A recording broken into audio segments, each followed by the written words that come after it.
When it comes to CPR, you hope the person working on you had the best instructor. So how do they find a reputable and verified training center? We asked the American Heart Association after a healthcare worker had questions about a business providing virtual training.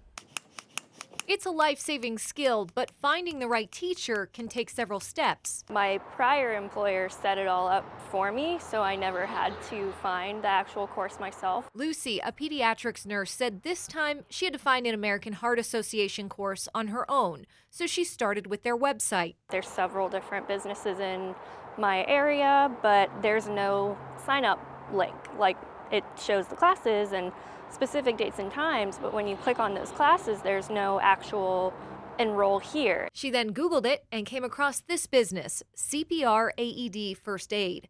Their website states they're affiliated with the AHA with an extensive FAQ. They wanted me to bring my personal laptop with a camera, which not everybody may have access to a conference room in an office building where I was going to retrieve a mannequin on my own and then Zoom someone. She felt uneasy about the instruction and other terms. According to the email confirmation, customers should not contact the facility or location.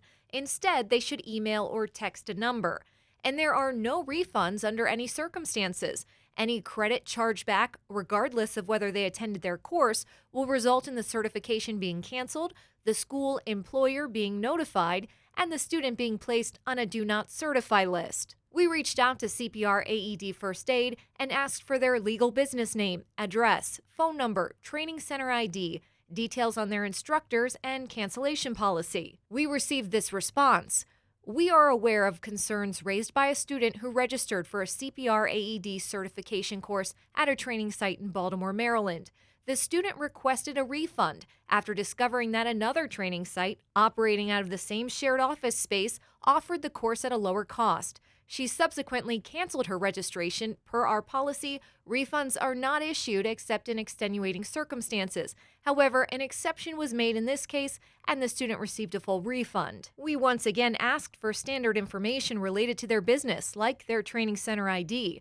They said they do not share internal sensitive AHA information, and they pride themselves on providing high-quality CPR instruction in accordance with required standards. We have a really robust compliance team. The American Heart Association confirmed to us that they are a registered training center in good standing, with only one complaint over 5 years, and virtual training is permitted for certain certifications. I have to have a mannequin that I push on that has some resistance, so I know what it feels like. I know how to get the depth and know how to measure the rate. Karen Springs with the American Heart Association added that they vigorously check in with their training centers to ensure they're following the science. We want people to, this is life or death. We want people to be able to respond correctly. She couldn't discuss details about the center, but said businesses should provide the training center name and number when requested, and confirmed the AHA does not have a Do Not Certify list. That would be individual to each business if they had a Do Not Certify list. But you're saying there's no